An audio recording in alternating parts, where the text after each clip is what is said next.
Welcome in, second cousins. It's the day after a very sad loss. The Orlando Magic fall for the second time this season to the Atlanta Hawks, 127-112. Happy to be here with my boy Cedric. Seven, thank you so much for being here. Otherwise, I might not make it.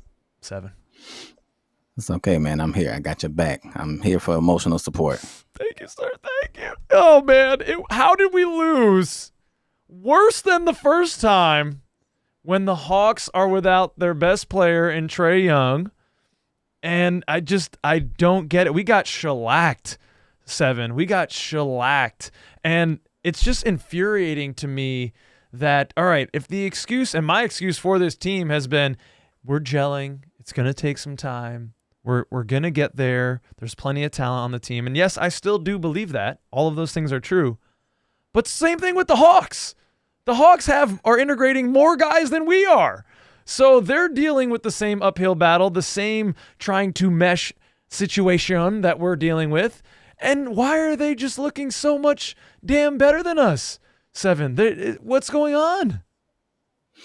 They are dealing with it worse than we are. I mean, we only got like 2 new guys to get in here, and they got 4 or 5 guys, and they handling it much better than we are. Much more fight, much more effort, and pisses me off. I don't understand why. Yeah, they're playing like they played last night like I thought the Magic were going to play and were supposed to play. Like they were turning defense into offense. They had 11 steals, 6 blocks. They were just cramming the paint. Like it's the same they're running the same playbook on us as everyone did last year to end the year and in the playoffs. Just stack guys in the paint, don't let them get to the hoop, and make them shoot. And we obliged. Like, we were happy to shoot threes last night, shot 34 of them, made only 11, 32%. Like, that's not bad for us, honestly. But it just looked like we were accepting what they were giving to us many times, and we just couldn't. We had no answer. We had no answer.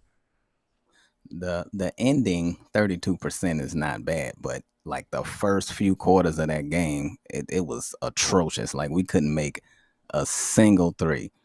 So that's like, those numbers are like a little bit off, if you know what I mean? For those that watch the game, they understand that. But I don't understand this Achilles heel shooting, turnovers, free throws, even though he was better with free throws tonight, but or last night rather, but it's still turnovers. It's still, and now it's all of a sudden no defense for some reason. Yeah, to your point, we took 23s in the first half and we got 5 of them. That's 25%. So the first half was ugly, and it was just like the Hawks they finished well, like they ended the first quarter on a run. They ended the second quarter on a run. And then it's like a 17-point lead going into the half. You're hoping the Magic can claw back. All right, get it to single digits. Let's make this a game. Go into the half. It's anyone's ball game. But by halftime, I'm like, shit, I'm going to do other things. Like, I got papers to grade. I'll write some cards to somebody. I'll do something else. The game can be on the background. This is nonsense. And, man, Twitter and Instagram are alive with the Mosley discussed this morning, Seven. And I'm like this gentleman here. We have Stanley Swanson with an amazing meme posted here. Being a Mose supporter to start this season, there's a little child holding on to a rope like his life depends on it. He does not want to get into the water. And I mean, that's kind of how I'm feeling a little bit right now, but it's tough over here on Mosley Island, Seven. I really think Mosley is a tremendous leader of men, or anybody, or women, and that's just a term. That's just a term. Don't get on me in the comments, ladies, okay? I'm all for you. I'm all for you. He's a great leader. I think he's a really inspiring person. But man, oh man, like the detractors, the ammunition is growing for them. Listen, you're not on that island alone. I'm on there with you. I'm all about me some Coach Mose, you know what I mean? Yeah. A part of me feels like, and this, stop me if, you know what I mean, I'm going too far here, but a part of me feels like these guys are not just ready to be the favorites. They've been the underdogs the entire time. Yeah. They haven't been like what's the word I'm looking for? They haven't been expected to do much. Yeah. Everything is a surprise. Every milestone is a celebration. Now it's like, okay, now you are expected to be at least top 4 in the East. You're expected to make a deep playoff run. Paolo's expected to be all NBA guy. And I just feel like the guys is for the first time playing with all of these expectations. They like not ready. Yeah. Yeah. And we're going to talk about Desmond Bane in a little bit, but he's the guy that I would expected to be most ready, and then he gets thrown out in the third quarter with just a dumb flagrant, like just an emotional move. But just still on the Mosley point, I was watching, and I shared it with you, this awesome, it's called Hawks Film Room. Check it out if you're out there, Second Cousins. David Lee. He did a really insightful breakdown. You know, I'm just a moron. I'm just a fan with a microphone. I enjoy the game, but this guy seemed to really understand more of the nuance of the game. I think he writes about it. So this is more of his focus. And he had some great points about just the lineups that we were running. And rotations are a big concern with people when they bring up Mosley, but he was able to quantify it in that he said there were 3 minutes without any of our big four out there. And it's just like, that's not a lot of time, but why? But why? You know, like we have, and I know Jalen's not at full capacity right now, but we still have 3 guys at full capacity. Why are not 1 or ideally 2 of them out there? Because then there were 6 minutes where only Paolo was out there, no Franz, no Bane, no Suggs, and then 3 minutes with only Franz, no Suggs, no Bane, no Paolo. So yeah, individually that's not a lot. But when you add that up, that's 12 minutes. That's a quarter right there. So that's a quarter of play where we don't have some of our best guys playing together. And isn't the point that we want to build synergy between these dudes and to make them coalesce? If we're trying to put this team together, they need to be playing together. And there should just not be any minutes without one of those guys on the floor. It's a little bit head scratchy, and as ardent a defender of Mosley as I've been, it looks ugly when we lose this badly and there's lineup questions like that. Right. Well, the 2 things that always plague Coach Mosley, to his detractors, like you say, is his improper use of timeouts and the rotations. So the timeouts gotten a little better. The rotations haven't gotten better. But as a defender of Coach Mose, yes, I will say this. At the end of the day, you're a grown man. You're getting paid millions of dollars to play a game that you've been playing since you've probably been 6 years old. Coach Mose is not out there.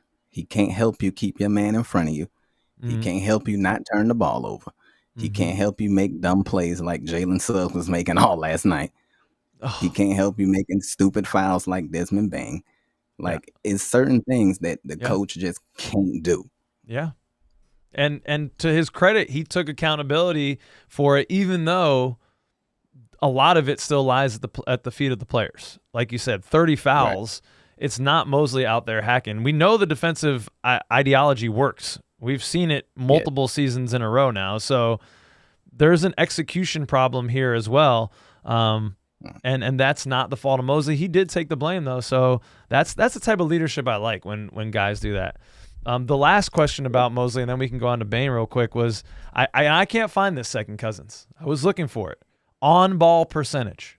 Can someone out there show me where I can find this? Because that's another thing that David Lee was talking about in the Hawks film room is on-ball percentage. And he said Tyus Jones and Anthony Black have higher on-ball percentage than Franz Wagner.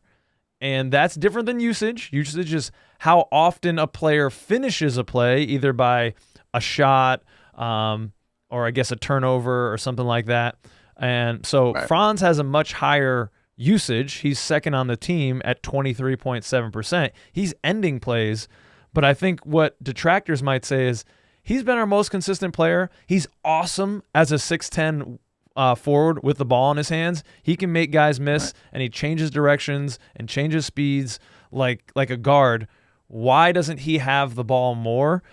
I mean, the guys with more on-ball percentage are point guards, so to me that does kind of make a little sense, and Franz is finishing the plays, so I'm not necessarily sure if that's making a mountain out of a molehill, but it's another point that people have brought up. I think Mosley is definitely safe this year, 7. I think he gets the whole season, but if there's not like a tough 7-game series, or maybe even if you lose a first-round series, whatever it is, then the door might be open. The door might be open. Right.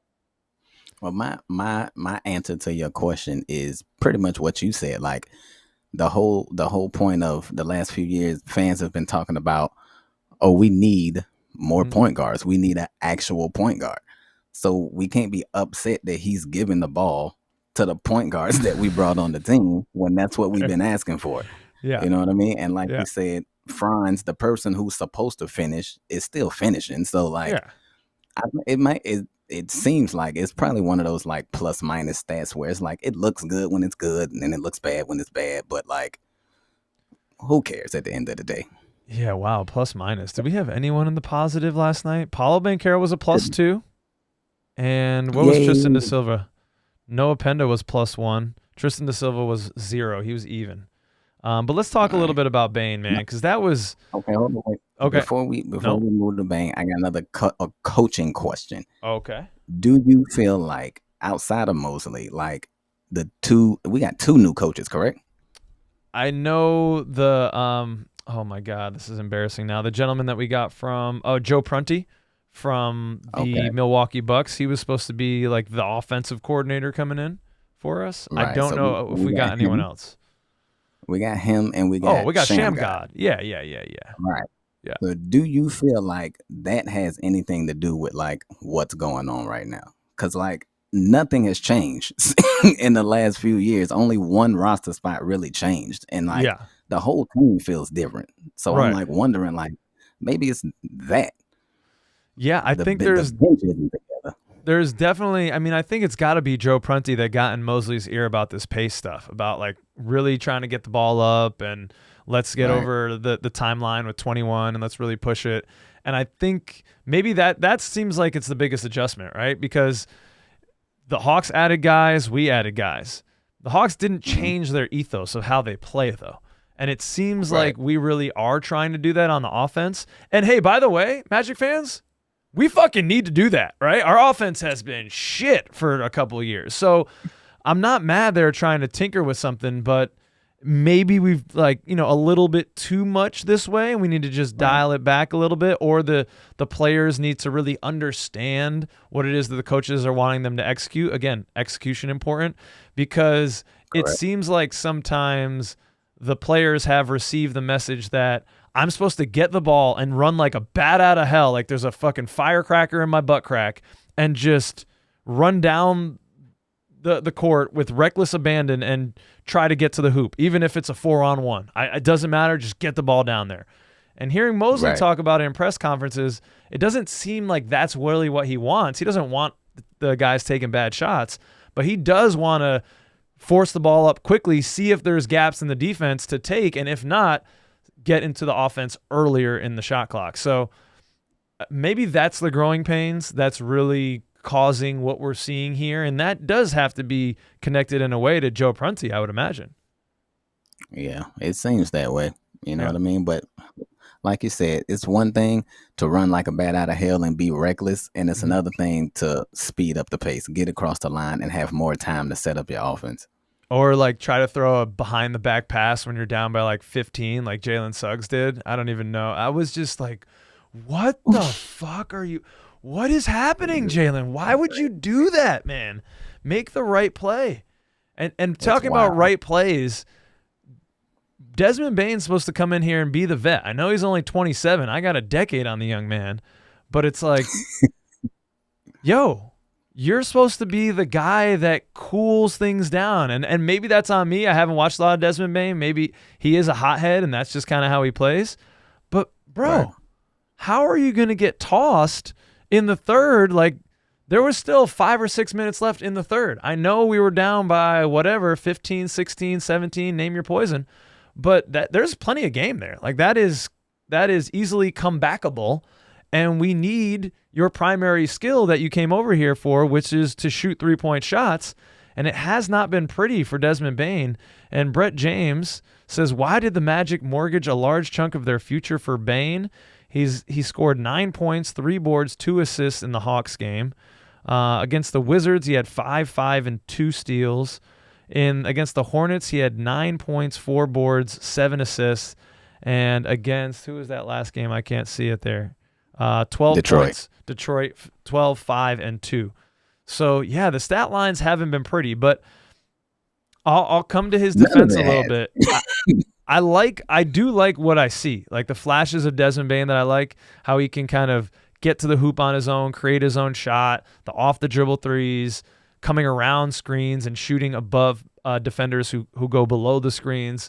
Like I like those things. I'm still optimistic here about what Desmond Bane is going to bring. I'm not going to go all the way despondent and dejected and depressed Orlando Magic fan on the Bane trade. Not yet.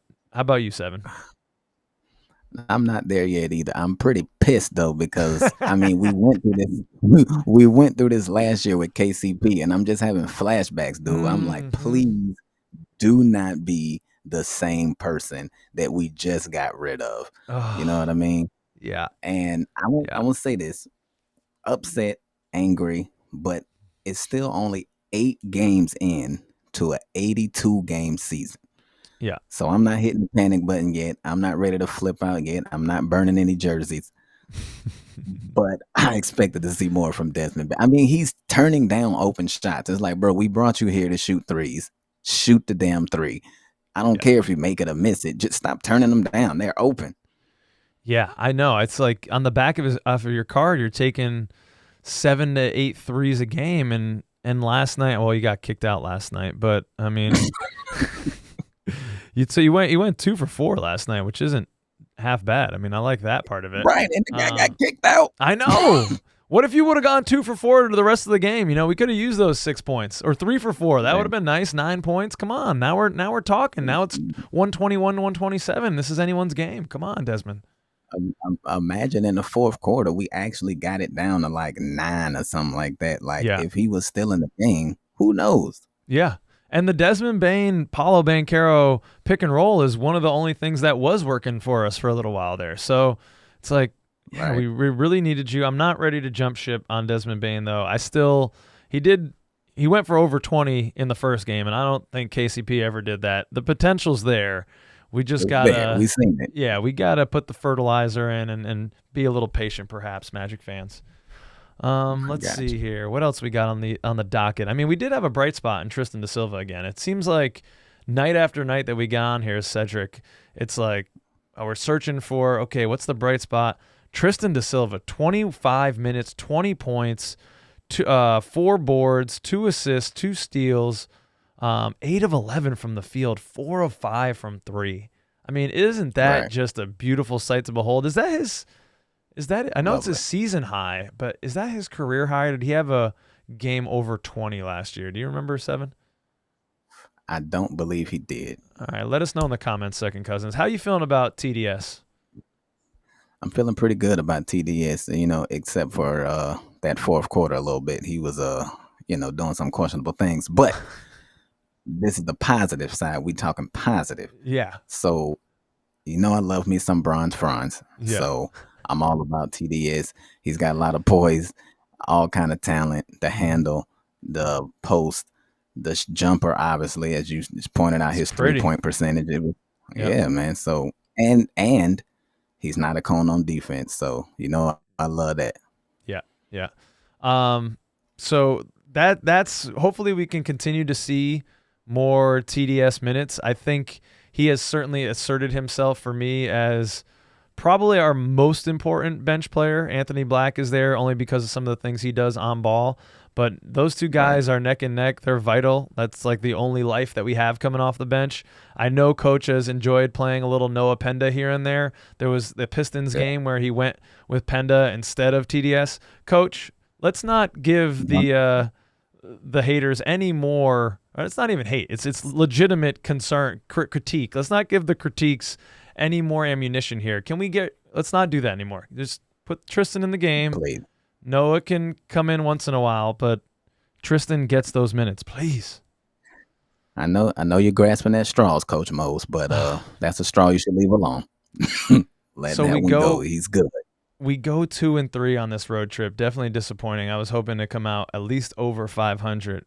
But right. we're coming back home here for a few games. 2 against Boston, 1 against Portland. Boston is definitely a shell of themselves. I think they won they're looking like the Magic last year. They won a game against the Jazz 97-95 the other night. So hopefully we have the power to the firepower to just put a team like that away. The Portland Trailblazers right. They're not lying down anymore. They're a good team. I think they're up there in the Western Conference. And then we go to New York quickly and then back for Brooklyn. And that reminds me, Brooklyn. Court Cousins night, the family reunion, 4th annual. 7, can you believe it? We sold out of all the tickets. I can definitely believe it. Yeah. I mean, people are pumped still. People are pumped to be in the suite and hang out. But Second Cousins, if you're bummed right now and you're like, shit, I meant to get on that and get those tickets so that I could be in there for that game. There is a possibility, 7, that we could rent 2 suites next to each other and they can open the wall for us. But I'm not about to throw down another $1,600 or almost $1,700 unless I hear from 5 or 6 of you Second Cousins out there if you get that second suite, we're going to be in there, and then we can have a proper 26 people, real crew in the suite. That would be unbelievable. Right now, I think we got 18 people, including myself, Peach, and you, 7, in there. So it's going to be a great time. Can't wait. Hey, listen, man. Who wouldn't want to come out and hang out with the family, watch a Magic game, get in the suite? It's a lifetime opportunity, man. It's a beautiful thing. I've been a Magic fan my whole life. Yep. You don't think I want to get in that suite? Unbelievable, man. Oh, yeah. Oh, plenty of baby oil everywhere. Come on now. You know what I mean? Johnson & Johnson stopped going through the roof. You know what I'm talking about? We're going to have to do something exciting in there. I don't know what we'll do. We're going to do tons of giveaways. It's going to be a good time. Hopefully our Magic man can get off the schneid, though, because if February rolls around and things are similar to how we're doing, it might be a very sad suite up there, even though hopefully we're going to beat the Nets, right? Please, God, tell me 7. Come on now. We got to beat the Nets. I'm calling it right now. Okay. Beating the Nets. That's a guaranteed dub. You understand me? I appreciate. They have never lost on a family reunion, so that's something. That's what I'm saying. You know what I mean? You got the cousins in town. You can't lose in front of the family. Nope. And hopefully we have not many more losses coming up in this next stretch. Second Cousins, let us know in the comments how you're feeling about all the things we discussed and whatever we missed. Thanks as always for hanging out with me, 7. Until next time. Hey, man, listen. What? When you guys on YouTube, man, I've been watching the videos. I've been seeing, and I'm seeing thousands and thousands of views, and I'm seeing 46 likes. That's what I'm not trying to see that. Yes. All right. Yeah, I gotta that thing gotta match up. We gotta get them likes all the way up. All the way up. Yeah. All the way up. That's what I'm talking about. Thanks for the plug, as always, 7. See, you're the real pro here. Until next time, Second Cousins, thanks for coming around. Peace out.